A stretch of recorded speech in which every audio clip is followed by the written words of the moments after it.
అనుకోండి, అది మట్టి ముద్దయితే ఒక్కసారి చెయ్యి జారి కింద పడిపోతే నేలను అంటుకుపోతుంది. మనుష్యుడు మృత్పిండల్లా బ్రతకకూడదు, మట్టి ముద్దలా ఉండకూడదు, బంతిలా ఉండాలి. కింద పడితే పైకి లేవాలి. ఆ లేవడం అన్న శక్తి ఎక్కడి నుంచి వస్తుంది అంటే మనసులో ఉండేటటువంటి ఉత్సాహాన్ని బట్టి వస్తుంది. అందుకే అంటారు హనుమ రామాయణంలో, అనిర్వేద శ్రియోమూలం అనిర్వేద పరం సుఖం అనిర్వేదో హి సతతం సర్వార్థేషు ప్రవర్తక కరోతి సఫలం జన్మో కర్మయత్తత్ కరోతి సహ తస్మాద్ అనిర్వేద కృతం యత్నం చేష్టేహముత్తమం అంటారు. మనిషి ఉత్సాహాన్ని పొంది ఉన్నంత కాలం ఎన్ని అవరోధాలు రానివ్వండి తన కార్యక్రమాలు తాను చెయ్యగలుగుతాడు. మానసికంగా కుంగిపోయాడో నిజంగా శరీరంలో బలం ఉన్నా ఇంకా చేయలేడు, పిరికితనం వచ్చేస్తే. అందుకు కదు రవీంద్రనాథ్ ఠాగూర్ మహానుభావుడు అద్భుతమైనటువంటి శ్లోకం రాస్తూ పరమేశ్వరుణ్ణి ఉద్దేశించి భారతదేశం గురించి ప్రార్థన చేస్తూ ఒక మాట అంటాడు, where the mind is without fear and the head is held high, where the world has not been broken up into fragments by narrow domestic walls to thee my country అని ప్రార్థన చేస్తాడు. ఎక్కడ పిరికితనం లేనటువంటి మనసున్న మనుష్యులు ఉంటారో, ఎక్కడ సంకుచిత తత్వముల చేత అనేకమైన గోడలు వచ్చి విభాగమైపోయినటువంటి మనుష్య జాతి ఉంటుందో అటువంటి జాతిగా నా జాతిని తీర్చిదిద్ది కరుణించు ఈశ్వర అని ప్రార్థన చేశాడు. అది ఋషి తత్వం అంటే మహానుభావుడిది. కాబట్టి హనుమ అంతటి వారు సుందరకాండలో ఒక చోట నిర్వేదానికి గురైపోయారు. సీతమ్మ కనపడలేదు, చచ్చిపోతానన్నారు. ఇంత చచ్చిపోతానన్నవాడు నిజంగా చచ్చిపోయారనుకోండి, ఆయనే చచ్చిపోతే ఇక రామాయణం ఎక్కడిది? రామాయణ మహామాలారత్నం వందే అనిలాత్మజం, ఆయన ఉంటేనే రామాయణం మిగులుతుంది. అందుకే ఇప్పుడు ఆయన చేసిన దోషం ఏమిటో పరమేశ్వరుడు ఆయన బుద్ధికే స్ఫురింపజేశాడు. వినాశే బహవో దోషా జీవన్ భద్రాణి పశ్యతి అన్నారు. వెంటనే చచ్చిపోవడం సమస్యకి పరిష్కారం ఇప్పుడు కానీ కాదు. చచ్చిపోవడమే సమస్యకి పరిష్కారం అయితే మనుష్యుడు ఎప్పుడూ చచ్చిపోతూనే ఉండాలి. సమస్య వచ్చినప్పుడల్లా రైల్లో రిజర్వేషన్ దొరకలేదు, చచ్చిపోవాలి. సినిమాకి టికెట్ దొరకలేదు, చచ్చిపోవాలి. ఆఖరికి సభా ప్రాంగణంలో కూర్చోవడానికి చోటు దొరకలేదు, చచ్చిపోవాలి. ఇక సమస్య అని మనసుకు అనిపిస్తే చచ్చిపోవాలి. సమస్య అనిపిస్తే చచ్చిపోమ్మని శాస్త్రాలు చెప్పలేదు, సమస్యని ఎదుర్కోవడానికి కావలసినటువంటి ధృతిని పెంచుకోమని చెప్పే. అందుకు మనుష్య జన్మ. తట్టుకుని నిలబడిన వాడెవరో వాడు ప్రజ్ఞావంతుడు. ఏ మహాత్ముని జీవితము కూడా పుష్పములు పరచినటువంటి శయనము కాదు. కష్టపడి నిలబడి తట్టుకున్న వాళ్ళెవరో వాళ్ళు వృద్ధిలోకి వచ్చారు. అబ్దుల్ కలాం గారు ఈ దేశానికి ఒకానొకప్పుడు సైంటిస్ట్గా శాటిలైట్ని ప్రయోగించినప్పుడు శాటిలైట్ ఫెయిల్ అయిపోతే ఆయన వెనకాతల ఎంతమంది పత్రికా విలేకరులో వెడుతూ ఆయన్ని హాస్యమాడారు. పివిఆర్కే ప్రసాద్ గారు తిరుపతి దేవస్థానానికి కార్యనిర్వహణాధికారిగా ఉండి వరుణయాగం చేయించి ఆయన తిరిగి ఆలయంలోకి వెళ్ళిపోతుంటే మూర్తులతో కలిసి వెనకాతల ఎంతోమంది పరిహాసమాడాడు. ఇంత డబ్బు ఖర్చు పెట్టాడు, వరుణయాగం చేశాడు, వర్షం పడలేదని. అయినా ఆయన నమ్మకంతో ధైర్యంతో భగవంతుడి మీద విశ్వాసం ఉంచి గుళ్ళోకి వెళ్ళిపోయారు. ఇంత విమర్శ పొందినటువంటి కలాం గారు ధైర్యంగా నిలబడి తన పరిశోధన కొనసాగించారు. భారతదేశానికి రక్షణ రంగంలో స్వావలంబన కల్పించగలిగినటువంటి ఒక మహితాత్ముడై భారత రాష్ట్రపతి అయి అంతర్జాతీయ గౌరవాన్ని కలాం గారు సంపాదించుకున్నారు. అంతమంది అన్ని రకాలుగా మాటలంటున్న వేదం మీద నమ్మకంతో వరుణయాగం చేయించి లోపలికెళ్ళినటువంటి పివిఆర్కే ప్రసాద్ గారు మరునాడు వెళ్ళి తన క్వార్టర్లో నిద్రపోతుంటే తెల్లవారకట్ట ఫోన్ వచ్చింది ఎగ్జిక్యూటివ్ ఇంజనీర్ నుంచి.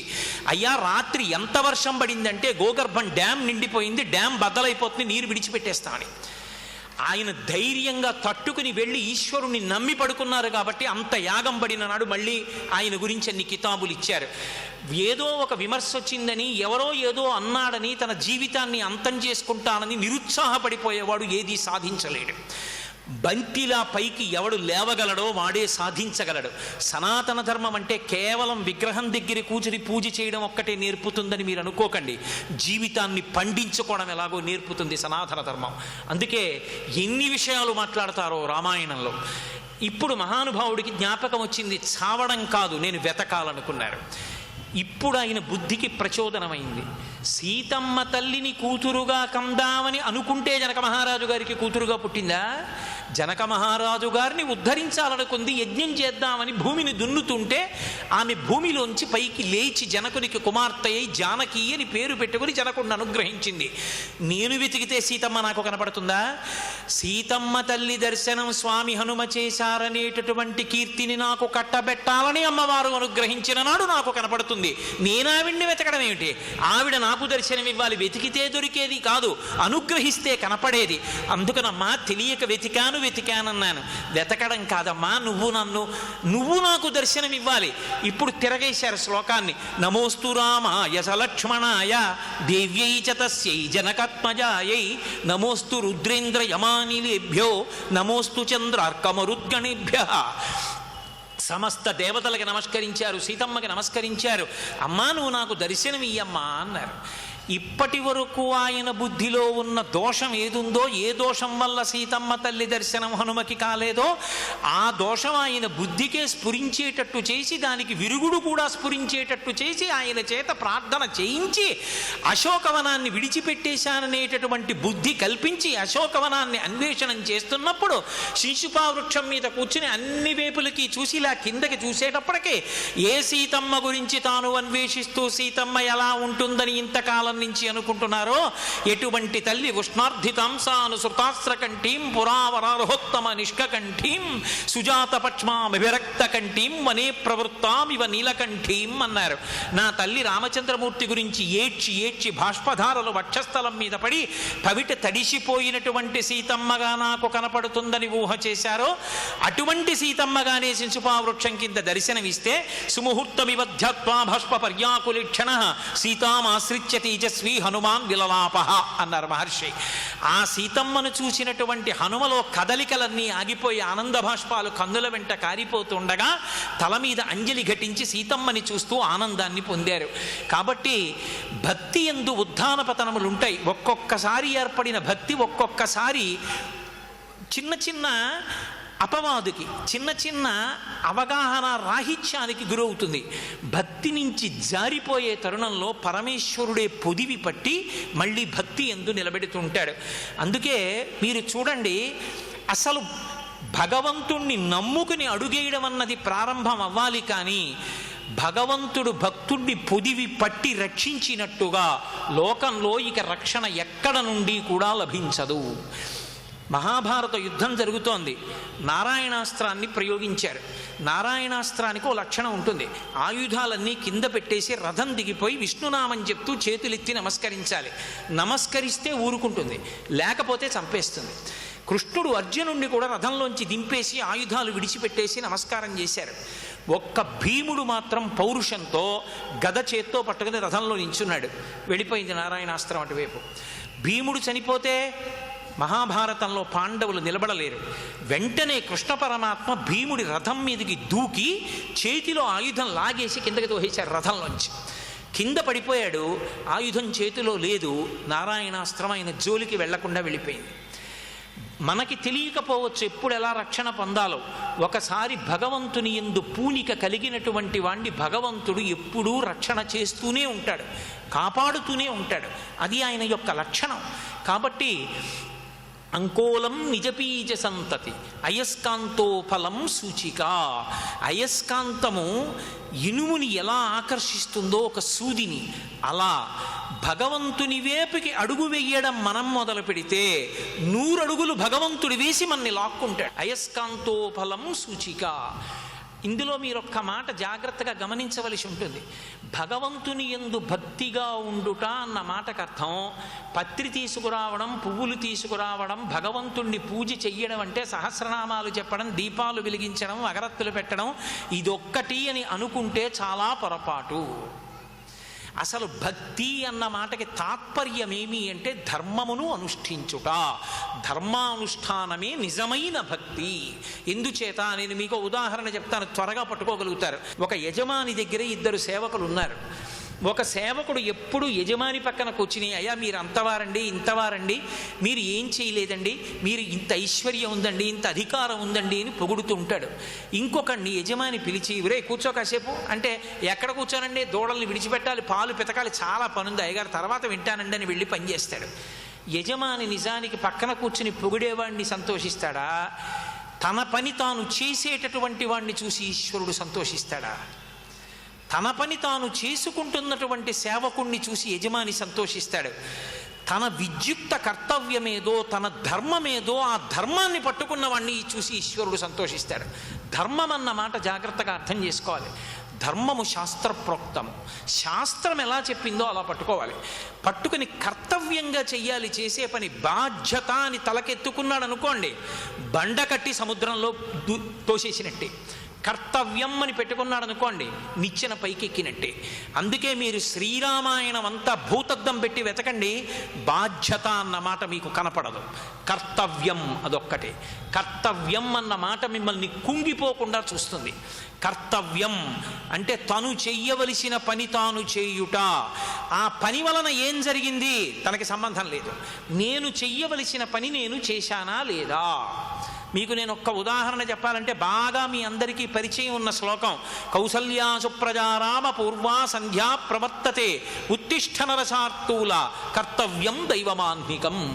విశ్వామిత్రుడి వెంట వెళ్ళిన రామలక్ష్మణులు నదీ తీరంలో పడుకుని నిద్రపోయారు.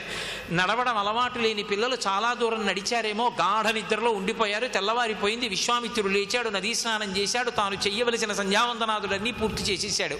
సూర్యోదయం అయిపోతోంది. నిద్ర లేచి సంధ్యావందనం చెయ్యాలి. క్షత్రియుడి కనుక రాముడు నిద్రపోతున్నాడు.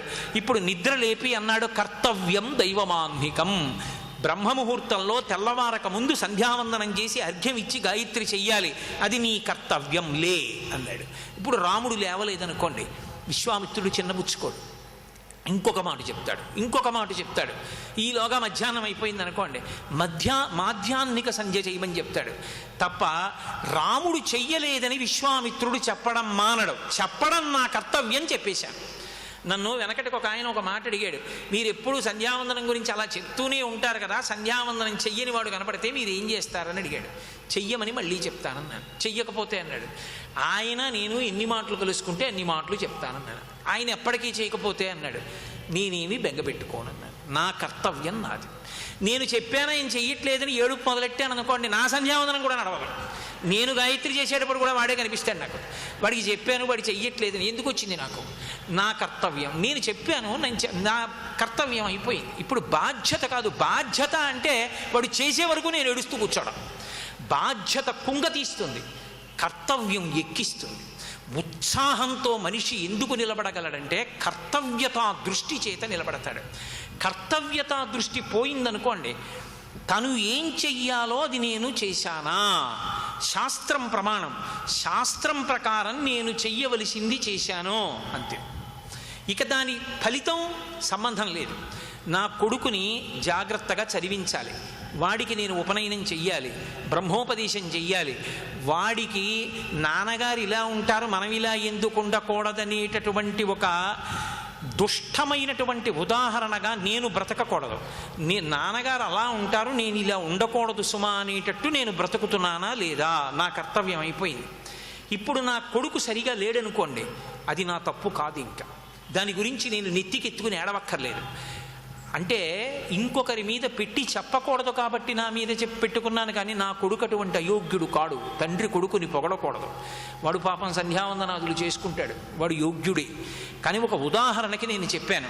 కర్తవ్యము అన్న మాటకు అర్థం ఏమిటంటే నేను చెయ్యవలసిన పని నేను చేస్తున్నానా, దానికి ఎవరో కాదు సాక్ష్యం నువ్వే. నేను చెయ్యవలసిన పని నేను చేశాను. ఒకడు పొగిడాడు, దానికి పొగట్టెందుకు? నేను చేయవలసింది చేశాను, అమాయకుడు తెలియదేదో నేను చేశానంటున్నాడు. చేసినా కూడా నువ్వు చేసిన దానికి వంక పెట్టాడు, పాపం తెలియలేదు, నేను నా కర్తవ్యం చేశాను. కాబట్టి ఈశ్వరుడు నేను చేసినది సక్రమమన్న బుద్ధి ఆయనకు కల్పించుగాక. ఇందులో నేను చేసింది సక్రమమనడానికి శాస్త్రాన్ని ప్రధానంగా తీసుకుని చెయ్యాలి. అందుకే మీరు చూడండి, ధర్మము అన్న మాట చాలా విశాలమైన పరిధిలో ఉంటుంది.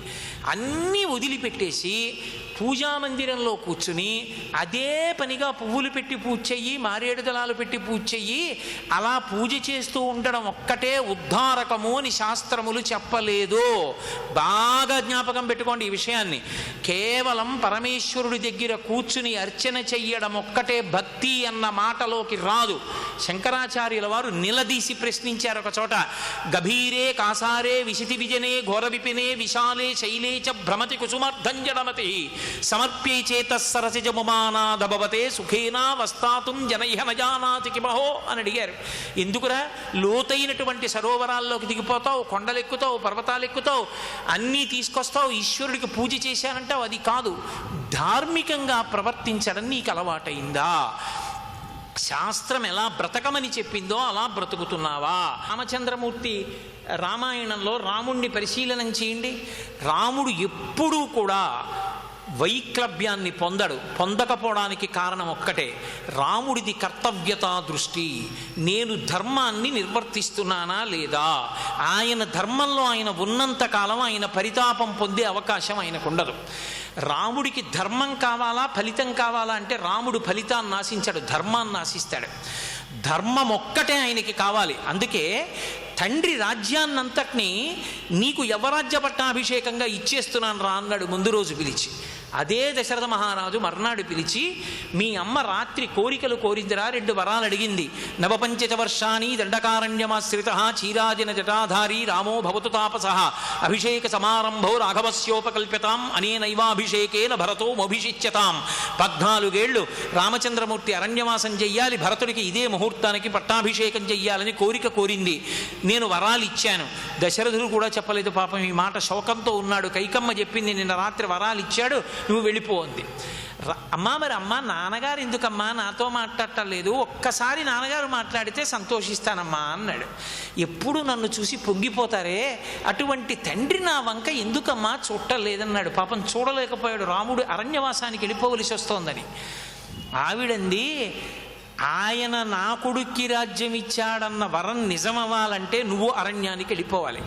నువ్వు వెడితే తప్ప ఆ మాట నిజమవ్వదని, నువ్వు వెడితే తప్ప అన్నం నీళ్లు ముట్టనని మీ నాన్న భీష్మ ప్రతిజ్ఞ చేశాడు, అందుకు తొందరగా వెళ్ళిపోంది. అంటే రాముడు అన్నాడు, నహమర్థపరోదేవి లోకమా వస్తుముత్సహే విద్ధిమాం ఋషిభి తుల్యం కేవలం ధర్మమాస్థితం అన్నాడు. అమ్మా నిన్న రాత్రి పిలిచి నాన్నగారు రాజ్యం పుచ్చుకోమన్నారమ్మా, పుచ్చుకుంటానన్నాను. నిన్న రాత్రి రాజ్యం పుచ్చుకుంటాననడానికి కారణం పితృవాక్య పరిపాలనమే, కొడుకుగా తండ్రి మాట పాటించడం. ఇవాళ అరణ్యానికి వెళ్ళిపోమ్మని నాన్నగారు అన్నా కూడా వెళ్ళిపోతానమ్మా. ఎందుకు వెళ్ళిపోతానో తెలుసా? అప్పుడు కూడా తండ్రి మాట పాటించడమే. నాకు కొడుకుగా తెలిసున్నది ఏమిటి అంటే తండ్రి మాట ఔదల దాల్చడమే తప్ప నాకు కలిసి వస్తుందంటే తండ్రి మాట పాటించడం అన్న మాట నాకు లేదమ్మా. నా కర్తవ్యం నాది. విద్ధిమాం ఋషిభి తుల్యం కేవలం ధర్మమాస్థితం. నేను ఋషి లాంటి వాడినమ్మా, నాకు ఇవన్నీ అక్కర్లేదు, నాకు ధర్మము శాస్త్రము కావాలన్నాడు. ఇప్పుడు రాముడు పూజామందిరంలో కూర్చుని పూజ చేశాడని యుగాలు మారిపోయినా పూజనీయుడయ్యాడా? ధర్మం పట్టుకున్నాడు కాబట్టి పూజనీయుడయ్యాడా? ధర్మము అంటే ఈశ్వర ప్రోక్తము. మీరు ఒక్కటి ఆలోచించండి. ఒక తండ్రికి 2 కుమారులు ఉన్నారు. 2 కొడుకులకి తండ్రి సమానంగా నీతి చెప్తాడు. ఒక కొడుకు తండ్రి దగ్గరికి వచ్చి కాళ్ళు పడతాడు, ఇంతంత అంచు పంచెలు తీసుకొచ్చి ఇస్తాడు. నాన్నగారు పడుకున్నటువంటి గది ఎంతో చల్లగా ఉండే ఏర్పాట్లు చేస్తాడు, నాన్నగారికి మంచి వాహనం కొనిస్తాడు. కానీ నాన్నగారు ఏ పని చెయ్యొద్దన్నారో ఆ పని చెయ్యకుండా మాత్రం ఉండడు. ఏ తప్పు పనులు తండ్రి చెయ్యవద్దన్నాడో ఆ పనులన్నీ చేస్తూ ఉంటాడు. ఇంకొక కొడుకు ఉన్నాడు, 3 వేళ్ల అంచు ఎంత ఉంటుందో అంత అంచు ఉన్నటువంటి సాదా పంచె ఒకటి పట్టుకొచ్చి పెడతాడు. నాన్నగారికి రాత్రి కాళ్ళు పడతాడు, నాన్నగారు ఏం చెప్పారో అదే చేస్తాడు తప్ప నాన్నగారు వద్దన్న పని చెయ్యడు. నాన్నగారికి ఇన్ని కల్పించాడు కదా అని తండ్రి వద్దన్నట్టు బ్రతికిన కొడుకుని చూసి తండ్రి సంతోషిస్తాడా? తనకి చాలా తక్కువ తీసుకొచ్చి పెట్టినా తను చెప్పినట్టు బ్రతుకుతున్న కొడుకుని చూసి తండ్రి సంతోషిస్తాడా? తను చెప్పినట్టు విన్న కొడుకుని చూసి తండ్రి సంతోషిస్తాడు. తండ్రిని పూజించుట అన్న మాటకు అర్థం తండ్రి పట్ల గురి కలిగి ఉండుట, తండ్రి చెప్పిన మాట పాటించుట. భగవద్భక్తి అన్న మాటకు అర్థం భగవంతుడు ఎలా చెప్పాడో అలా బ్రతకడం. భగవంతుడు ఇలా బ్రతకండి అని వేదంలో చెప్పాడు. ఆయన ఎలా జీవించమన్నాడో, ధర్మం ఎలా పాటించమన్నాడో అలా పాటించినటువంటి వాణ్ణి చూసి పరమేశ్వరుడు పొంగిపోతాడు తప్ప చేసేవన్నీ తప్పుడు పనులు చేసి భగవంతుణ్ణి ఆరాధిస్తే భగవంతుడు ఎందుకు సంతోషిస్తాడు? అది భగవంతుని యొక్క భక్తి అవుతుందా? అది భక్తి అనేటటువంటి పరిధిలోకి రాదు. అందుకే రాముడు ధర్మాన్ని పట్టుకుంటాడు. ధర్మాన్ని పట్టుకున్నాడు కాబట్టే భగవంతుని యొక్క అనుగ్రహం గురువుల ద్వారా కవచంగా రామచంద్రమూర్తికి అందింది. ధర్మానుష్ఠానమే భక్తికి మారుపేరు. ధర్మాన్ని విడిచిపెట్టి ఎన్ని పూజలు చెయ్యండి. శివలింగానికి ఎన్ని పూజలు చేశాడో, ఎన్ని అభిషేకాలు చేశాడో రావణాసురుడు. ఆఖరికి ప్రదోష వేళ అయితే ఇసకని సైకతిలింగం చేసి అభిషేకం చేస్తాడు. ఉత్తరాఖండలో కార్తవీర్యార్జునోపాఖ్యానంలో చెప్తారు. అన్ని అభిషేకాలు చేసేటటువంటి రావణాసురుడి యొక్క 10 తలలు రామచంద్రమూర్తి తరిగేస్తుంటే శివుడు వచ్చి అడ్డుపడ్డాడా? పడడం. ధర్మము ప్రధానం. ధర్మం పాటించిన వాడికి ఈశ్వరానుగ్రహం ఉంటుంది. ధర్మం పట్టుకోని వాడికి ఈశ్వరానుగ్రహం ఉండదు. మహాభారతంలో మహానుభావులు ఆ కృష్ణార్జునులు ఇద్దరితో యుద్ధం చేయడానికి వెళ్ళినటువంటి అశ్వత్థామ వేసినటువంటి అస్త్రాలన్నీ విఫలమైపోయాయి. శోకానికి గురి అయిపోయి నడిచి వెళ్ళిపోతున్నాడు. వ్యాసుడు కనపడ్డాడు. ఆ కృష్ణార్జునుల మీద నేనేసిన ఆగ్నేయాస్త్రం కూడా విఫలమైపోయింది. ఎందుకు అయిపోయిందని అడిగాడు. అడిగితే అప్పుడు వ్యాసుడు చెప్పాడు అశ్వత్థామతో, వాళ్ళిద్దరూ లింగాకారాన్ని ఉపాసన చేస్తారు, ధార్మిక నిష్ఠ కలిగిన వారు. అటువంటి వారి ముందు నువ్వు చేసే ఉపాసన ఏం సరిపోతుంది? వాళ్ళని నువ్వు చెనకలేవన్నారు. ధర్మో రక్షతి రక్షితః. ధర్మము రక్షణ చేస్తుంది. భక్తి అన్న మాటకి యథార్థమైన అర్థం ఏమిటి అంటే భగవంతుని యందు పూనిక కలిగి ఉండుట, అంటే భగవంతుడు చెప్పినట్లు జీవించుట. భగవంతుడు చెప్పినట్లు జీవించకుండా నువ్వు ఎన్ని తెచ్చి మళ్ళీ ఈశ్వరుడికి ఇచ్చినా ఆయన దాన్ని చూసి అసహ్యించుకుంటాడు. ఎవడికి కావాలరా ఇవన్నీ అని అడుగుతాడు. అందుకే భక్తి అన్న మాట యందు ధర్మము ఒదిగిపోతుంది. ఏ తండ్రి దశరథ మహారాజు గారు రామచంద్రమూర్తి అరణ్యవాసానికి కైకమ్మకిచ్చిన వరముల చేత కారణమయ్యాడో ఆ దశరథ మహారాజు గారే రాముడు అరణ్యవాసానికి వెళ్ళిపోతున్నప్పుడు పిలిచాడు. పిలిచి ఒక మాట అన్నాడు, రామా, నిన్న రాత్రి మీ అమ్మ నన్ను నిగ్రహించింది కైకమ్మ. నిగ్రహించి వరాలు అడిగింది. అయోధ్యాయా త్వమేవాద్యా భవరాజా నిగృహ్యమాం అన్నాడు. రామా, నిన్ను నేను చూడకుండా ఉండలేను. ఒక పని చెయ్యి. నా పని అయిపోయింది, నేను చేయవలసిన పని చేసేసాను. మీ అమ్మకి వరం ఇచ్చేసాను. రాజ్యం నీ కొడుక్కి ఇచ్చేస్తానన్నాను. ఇప్పుడు నేనన్న మాట పూర్తయిపోయింది. కానీ నేనన్నానని నా మాట నిజం చేయడానికి నువ్వు అరణ్యవాసానికి వెళ్ళవద్దు. నువ్వు మంచి క్షాత్రధర్మం ఉన్నవాడివి, పౌరుష ప్రతాపములు ఉన్నవాడివి, క్షత్రియుడివి. నా మీద తిరగబడి నాతో యుద్ధం చెయ్యి. వృద్ధుణ్ణి ఓడిపోతాను. నన్ను కారాగారంలో పెట్టి బంధించు. నువ్వు రాజ్యం ఏలుకో. నువ్వు అటూ ఇటూ తిరుగుతుంటే నిన్ను చూస్తూ బతికేస్తాను రామా అన్నాడు. ఇది కూడా పితృవాక్య పరిపాలనమే. తండ్రిని ఖైదులో పడేయచ్చు. రాముడు అన్నాడు, నాన్నగారండి, శాస్త్రం ప్రధానం. తండ్రి ఇచ్చిన మాట నిజమయ్యేట్టు చేసిన వాడెవరో వాడు కొడుకు. అది పుత్రధర్మం. అంతేకాని మిమ్మల్ని కారాగారంలో పెట్టి నేను రాజ్యం పుచ్చుకోనా? వద్దు నాన్నగారండి, నాకు అలా రాజ్యం తీసుకోనన్నాడు. వెళ్ళిపోయాడు. ఏ కైకమ్మ వరాలు అడిగిందో ఆ కైకమ్మే అరణ్యానికి వెళ్ళి, రామా, నిన్ను నేను ఆహ్వానిస్తున్నాను, వచ్చి రాజ్యం తీసేసుకోంది. ఆయన ఒక్క మాటే అన్నాడు, సత్యమేవేశ్వరో లోకే సత్యం పద్మాశ్రితా సదా సత్యమూలాని సర్వాణి సత్యాన్నాస్తి పరమం పదం అన్నాడు. సర్వం శ్రీ ఉమామహేశ్వర పరబ్రహ్మార్పణం.